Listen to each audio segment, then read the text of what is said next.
কমিশনকে বলেছি যে কোর্ট পাড়া গুন্ডাতন্ত্র চলছে এবং সেখানে কোর্টের গাড়ে বন্দুক রেখে নির্বাচন কমিশনকে একটি বাধ্য করা ষড়যন্ত্র চলছে, যে ছোট ছোট যে পার্টিগুলো রয়েছে সেগুলোকে পকেটস্থ করা, বহুদলীয় যে গণতন্ত্র রয়েছে সেটাকে হত্যা করার। আমরা বাংলাদেশে গণতন্ত্র প্রক্রিয়াকে এগিয়ে নিতে চাই, বহুদলীয় গণতন্ত্রে আমরা সুস্পষ্ট করতে চাই এবং শত শত ফুল আমরা ফুটতে দিতে চাই। আমরা একটি ফুলকে চাই না, শত ফুল নিয়ে আমরা বসবাস করতে চাই সমাজে। এখন আদালতের মাধ্যমে আদালতকে ব্যবহার করে এই সংস্কার প্রস্তাবনাটি বাতিলের চেষ্টা করা হচ্ছে। আমরা নির্বাচন কমিশনকে বলেছি, প্রধান নির্বাচন কমিশনারকে বলেছি যাতে এই বিষয়ে নির্বাচন কমিশনের পক্ষ থেকেও স্ট্রং মেসেজ দেওয়া হয় এবং আইনগতভাবে যাতে তারা এই বিষয়টা ফাইট করে এবং সংস্কারের পক্ষে যাতে থাকে, এবং জাতীয় নাগরিক পার্টির পক্ষ থেকে আমরা আইনগতভাবে এই বিষয়ে এই সংস্কারের পক্ষে কাজ করে যাব এবং ইনশাআল্লাহ আমরা জনগণের সেই আকাঙ্ক্ষা অনুযায়ী কাজ করে যেতে পারবো। আমরা নির্বাচন কমিশনের সাথে আরো কয়েকটি বিষয়ে কথা বলেছি। বিশেষত এই নির্বাচন কমিশন সংস্কার প্রস্তাবনা অনুযায়ী আপনারা জানেন যে আরপিওতে পরিবর্তন এনেছে, যে প্রত্যেকটা দল তাদের স্ব প্রতীকে নির্বাচনে অংশগ্রহণ করতে হবে এবং আমরা এনসিপির পক্ষ থেকে এই সংস্কার প্রস্তাবনাকে সাধুবাদ জানিয়েছি এবং আমরা মনে করেছি যে বাংলাদেশে বহুদলীয় গণতন্ত্রের চর্চার জন্য এই নিয়মটি প্রয়োজন। প্রত্যেকটা দলকে তার নিজস্ব প্রতীকে, নিজস্ব মার্কায়, নিজস্ব আদর্শে রাজনীতি করা উচিত। কোনো দলের সাথে জোট বা সমঝোতা হলেও তার প্রতীক আলাদা হওয়া উচিত। কিন্তু আমরা দেখে আসছি যে সরকারকে এবং নির্বাচন কমিশনকে এবং বিভিন্ন প্রতিষ্ঠানকে চাপ প্রয়োগ করা হয়েছে একটি দলের পক্ষ থেকে যাতে এই আইনটি, এই সংস্কার প্রস্তাবনাটি বাতিল করা হয় এবং যাতে জোটের সঙ্গীরা, অন্য দলের সঙ্গীরা এক মার্কায় নির্বাচন করতে পারে। আমরা এটার বিরোধিতা জানিয়েছি, এখনো জানাচ্ছি এবং আমরা গতকাল দেখেছি যে আদালতে এটা একটা রিটও হয়েছে একটা সেই দলের জোট সঙ্গে আরেকটি দলের পক্ষ থেকে।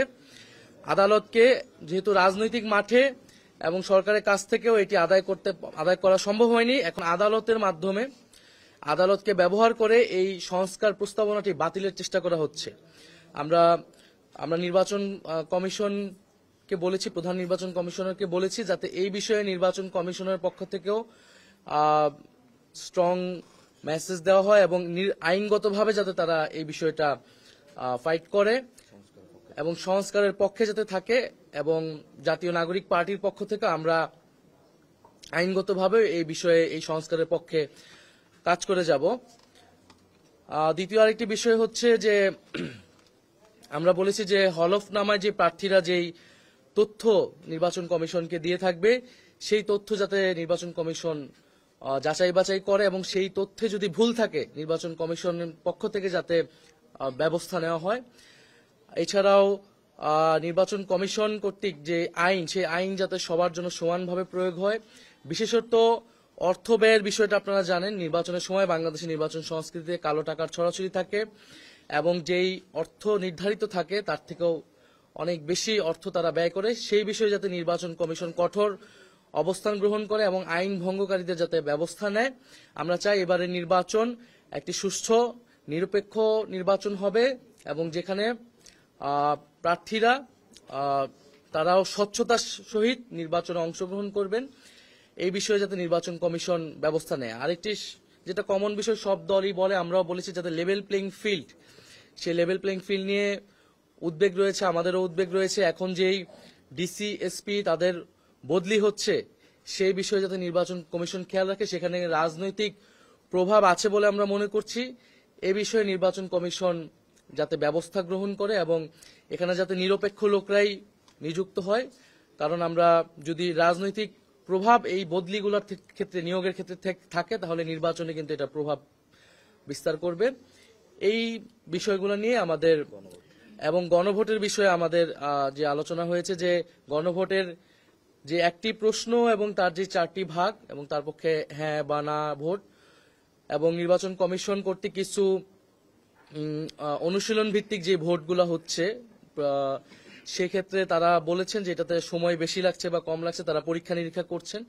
আমরা বলেছি যাতে এটা যাতে সঠিকভাবে প্রচার করা হয়, কারণ এটা যদি প্রথম থেকেই প্রচারণা না করা হয় তাহলে জনগণের কাছে কিন্তু এই তথ্যটি পৌঁছাবে না। এবং নির্বাচনে এই সময়টায় যে অপতথ্য, মিস ইনফরমেশন, ডিসইনফরমেশন ক্যাম্পেইন হয়, সেক্ষেত্রে যাতে নির্বাচন কমিশন বিশেষ উদ্যোগ গ্রহণ করে, কারণ এবং বিশেষত আমাদের নারী প্রার্থী যারা হবে, নারীদের ক্ষেত্রে অনলাইন সাইবার বুলিং, এই বিষয়ে যাতে নির্বাচন কমিশন বিশেষ ব্যবস্থা গ্রহণ করে। আচ্ছা, গণভোটের যে একটা মক ভোট হয়ে গেল, সেখানে আপনারা কি, আপনাদের অবজারভেশনটা কি গণভোট নিয়ে আগামী নির্বাচনটা কেমন হতে যাচ্ছে? আমরা তো বলেছি যে এই গণভোটের যে অর্ডার তারা সরকারের পক্ষ থেকে করা হয়েছে, সেটা আসলে বিভিন্ন দলকে সন্তুষ্ট করার জন্য তারা এইরকম 4টি ভাগে এটা ভাগ করেছেন। এটার আসলে প্রয়োজন ছিল না, এটা আরো সুস্পষ্টভাবে করা উচিত ছিল, এবং এখনো যদি সম্ভব হয় আমরা সরকারের কাছে সেই সাজেশন দিয়েছি, কারণ এটা জনগণের মধ্যে বিভ্রান্তি তৈরি করতে পারে। ফলে এবং এই মক ভোটে কিন্তু 7-8 মিনিট করে লেগে যাচ্ছে তারা বলতেছে।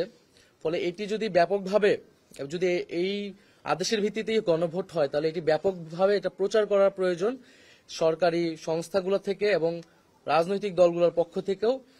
এই প্রশ্নগুলো আগের থেকেই প্রচার করা এবং এটার স্পষ্টতা জনগণের সামনে তুলে ধরা, তাহলে আমরা এই নির্বাচনে জনগণ এটা সচেতনভাবে এই ভোট পক্ষে বা বিপক্ষে দিতে পারবে। তফসিল তারা আমাদেরকে সুস্পষ্টভাবে জানায়নি, যে যেটা তারা মিডিয়াতে বলেছে যে হয়তো আগামী 1-2 সপ্তাহের মধ্যে তারা দিবে। আমরা বলেছি যে বিদ্যমান যে রাজনৈতিক পরিস্থিতি, সেই পরিস্থিতি বিবেচনায় রেখেই তারা যাতে তফসিলের ঘোষণাটি দেয়। একটা প্রশ্ন ছিল, সেটা হচ্ছে আপনাদের দলের পক্ষ থেকে বারে বারে যখন বলা হয়েছে, বিশেষ করে আপনাদের যখন প্রতীক ইস্যুটা ছিল, তখন কমিশনের যে সমসাময়িক কার্যক্রম আপনারা অনাস্থা কিংবা আস্থার জায়গাটাও পুরোপুরি পাচ্ছিলেন না, এমন একটি বক্তব্য ছিল আপনাদের পক্ষ থেকে। যেহেতু তফসিল কিছুদিনের মতো দিবে, এই অবস্থায় এসে আপনাদের অবস্থানটা কোন পর্যায়ে ইসি কেন্দ্রিক, যেহেতু আপনি বলছিলেন বিভিন্ন বিষয়ে পদক্ষেপগুলো, এটা একটু নির্বাচন কমিশন নিয়ে আমাদের সেই উদ্বেগ এখনো আছে, এবং নির্বাচন কমিশন আমরা বলেছি যে পুরনো আইনে গঠিত হয়েছে, আমরা এটার বিরোধিতা করেছিলাম। আমরা বলেছিলাম যে সংস্কার প্রস্তাবনা অনুযায়ী এটি গঠিত হওয়া উচিত ছিল, কিন্তু আমরা তো নির্বাচনের পথেও এগোতে চাই। যেহেতু বিদ্যমান বাস্তবতা অনুযায়ী সরকার এটি করেছে, আমরা এই জন্য সেটার আর কঠোর হইনি সেই বিষয়ে। কিন্তু নির্বাচন কমিশন তার ক্যাপাসিটি নিয়ে কিন্তু আমরা সবসময় উদ্বেগ জানিয়ে আসছি, এবং এই জন্য আমরা বারবার আসছি, এবং আমাদের জায়গা থেকে যে সাজেশনগুলা নির্বাচন কমিশনের প্রতি আমরা কিন্তু সেটা সবসময় দিয়ে যাচ্ছি। এবং নির্বাচন কমিশনের প্রতিষ্ঠানে যারা বিগত বছরগুলোতে কাজ করেছে, যে অনেক দুর্নীতিবাজ অফিসার কিন্তু এই নির্বাচন কমিশনে এখনো রয়ে গেছে। আমাদের কাছে বিভিন্ন প্রমাণও আসছে, আমরা সেটা কিন্তু নির্বাচন কমিশনের বরাবর দিচ্ছি। ফলে সেই জায়গায় যাতে নির্বাচন কমিশন সতর্ক হয় এবং যথাযথ ব্যবস্থা নেয়, সেই আমাদের আহ্বান থাকবে। আমরা কোনোভাবেই চাই না যে নির্বাচনের যেই যাত্রা শুরু হয়েছে এটা কোনোভাবে ব্যাহত হোক। যথাসময়ে এবং যথাযথ পরিবেশে সুষ্ঠু একটা নির্বাচন যাতে হতে পারে, সেটা আমাদের প্রত্যাশা থাকবে। সেক্ষেত্রে আমরা সর্বাত্মকভাবে সহযোগিতা করব। তবে যদি নির্বাচন কমিশনের আমরা দেখি যে তারা পক্ষপাতিত্বমূলক আচরণ করতেছে, আমরা বিভিন্ন সময় দেখেছি, এর আগে আমরা বলেছি সুস্পষ্টভাবে, এটা যদি তারা ভবিষ্যতে করে, সেক্ষেত্রে নির্বাচন কমিশনের প্রতি আমরা সম্পূর্ণ অনাস্থা দিতে বাধ্য হব, এবং তাদের বিরুদ্ধে কিন্তু আমাদের তখন কঠোর ব্যবস্থা নিতে হবে।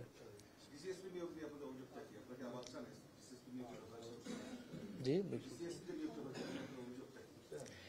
এটাতে আসলে এটা কোন প্রক্রিয়ায় হচ্ছে, কিভাবে রাজনৈতিক, এর আগে কিন্তু আমরা ডিসি নিয়োগ নিয়ে অনেক আলোচনা শুনেছি, এবং সেটা কিন্তু সরকারের জায়গা থেকে স্পষ্ট করেনি। যে প্রধান উপদেষ্টার কাছে যখন আমরা বলেছি, উনি বলেছেন এটা তিনি সরাসরি দেখবেন। এছাড়া কিন্তু কোন প্রক্রিয়া এটা হবে বা হচ্ছে, এবং আগের যে অভিযোগগুলো এসেছে সেই অভিযোগগুলো আসলে কি, সেটা নিয়ে কি ব্যবস্থা নেওয়া হলো সেটা আমরা পাইনি। সেজন্য আমরা বলেছি এই ডিসি এসপি নিয়োগে রাজনৈতিক প্রভাব থাকতে পারে, আমরা বিভিন্ন জায়গায় সেটা খোঁজ পাচ্ছি। আর নির্বাচন কমিশন যাতে এই বিষয়ে সচেতন হয়। এর আগে বিএনপির পক্ষ থেকে বলা হয়েছে যে লটারির মাধ্যমে যে নিয়োগ হয়েছে একটি বিশেষ দলের আবেদনের প্রেক্ষিতে হয়েছে, তারা সেটা সমালোচনা করেছেন। আপনারাও কি এরকমটাই মনে করেন কিনা যে একটি বিশেষ দলের? আর আরেকটা বিষয়, এই সাথে আমি একটু সম্পর্ক প্রশ্ন করি। আপনারা বললেন যে জোটবদ্ধ প্রতীকগুলো, এটা কি শুধুমাত্র একটি দল আপত্তি করেছে, নাকি সেই সাথে আরো দলগুলো আছে? এবং একটু স্পষ্ট করে বলতে। সংস্কার যে প্রক্রিয়াটা হয়েছে এটা বিভিন্ন যে প্রতিষ্ঠান আছে এগুলো কিন্তু বাস্তবায়ন করবে। তো আপনারা জানেন নির্বাচন নিয়ে একটা সংস্কার কমিশন হয়েছিল, সেখানে হলো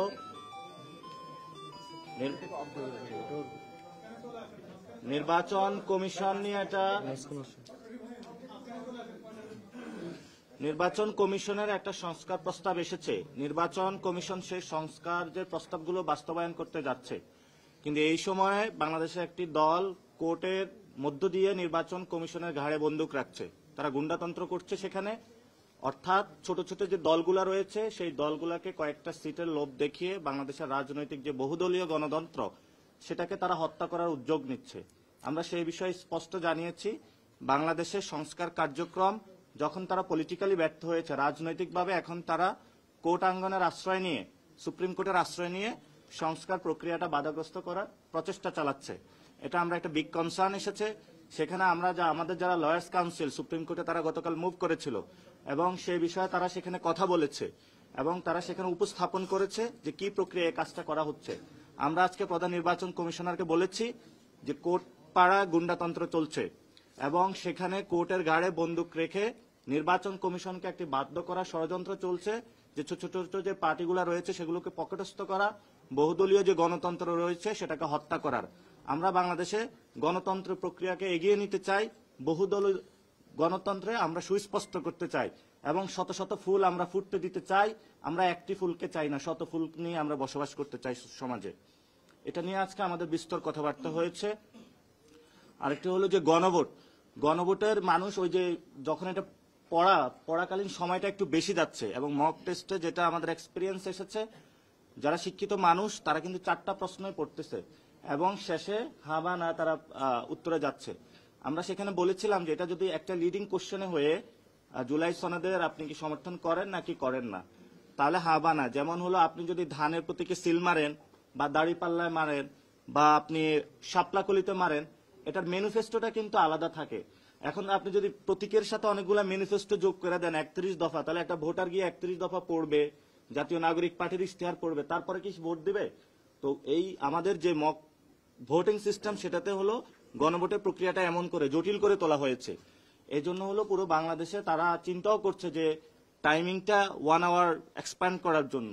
তো আমরা সেখানে বলেছিলাম যে আপনি যদি লিডিং কোশ্চেন এটা দেন, জুলাই সনদে হা বা না বলুন, তাহলে এটা ইজি করার জন্য। এবং তারা বলেছে যে এটাতে সাংস্কৃতিক যে মন্ত্রণালয় রয়েছে তারা সেটাকে অনবোর্ড করতেছে এবং আমাদের যে তথ্য মন্ত্রণালয়। কিন্তু আমরা বলেছি যে আপনি 2টা মন্ত্রণালয় দিয়ে শুধু পারবেন না, জনগণকে এটার মধ্যে বড় আকারে অ্যাক্টিভ তাদের পার্টিসিপেশন লাগবে এবং সেই অ্যাক্টিভ পার্টিসিপেশনের জায়গায় আমরা সর্বোচ্চ সহযোগিতা করতে প্রস্তুত রয়েছি, যেহেতু একটা আমাদের নতুন একটি যুগে আমরা পদার্পণ করতে যাচ্ছি। এবং আমাদের তফসিল নিয়েও কথাবার্তা হয়েছে। তফসিলে আমরা বলেছিলাম যে রাজনৈতিক স্থিতিশীলতা যদি আপনি জায়গা যখন আসবে তখন যদি তফসিলটা দেওয়া হয় তখন কাজটা অনেক ইজি হবে। তাহলে আপনি একবার তফসিল দিলেন, আমাদের যে গণতন্ত্রের যে আপোষের নেত্রী উনি খালেদা জিয়া উনি হলো অসুস্থ রয়েছেন।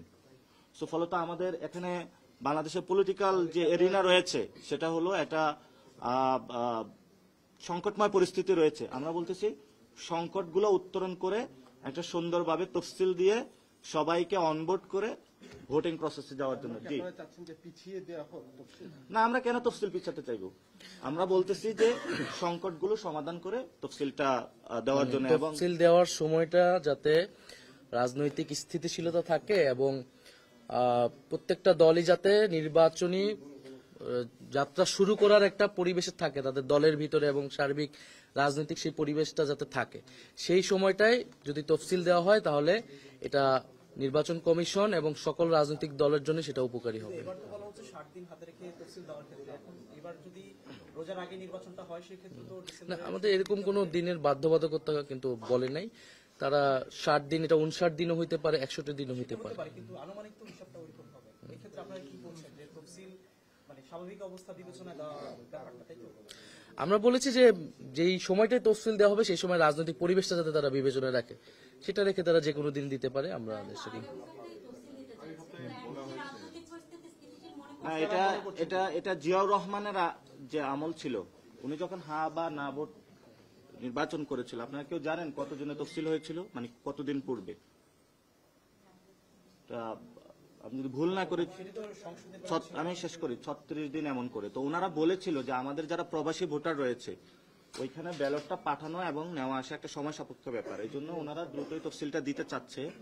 সাথে সাথে আমরা বলছি পলিটিক্যাল যে সংকটময় পরিস্থিতি এটা কনসিডারেশনে রাখার জন্য, যাতে আপনি একটা প্যাকেজে এসে সবাই মিলে আমরা ইলেকশন ফেজটাতে ঢুকতে পারি। অর্থাৎ আমরা সবগুলো পলিটিক্যাল পার্টি কিন্তু এই বিষয়ে এগ্রিড হয়েছি। তো এটা নিয়ে কোনো সংকট নাই, আমরা আশা করি যে ইনশাল্লাহ ফেব্রুয়ারিতে সুষ্ঠু একটি ইলেকশনের দিকে দেশ এগুচ্ছে।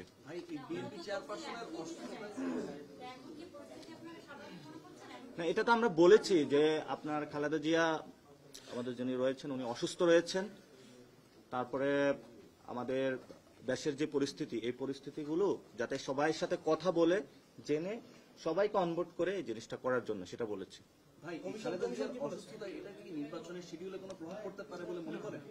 না, এটা কোনো প্রভাব পড়বে না, কিন্তু আমরা যারা গণতন্ত্রের জন্য লড়াই করেছে এবং তাদের প্রতি আমরা শ্রদ্ধা পোষণ করতে চাই এবং সবাইকে নিয়ে আমরা কাজ করতে চাই সংস্কারের পক্ষে।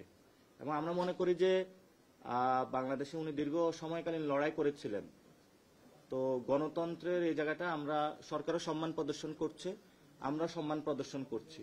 বেগম জিয়ার প্রতি সবার আবেগ অনুভূতি এটা বিএনপি কেন্দ্রিক নয়, এটা হলো বাংলাদেশের উনি। ঠিক আছে।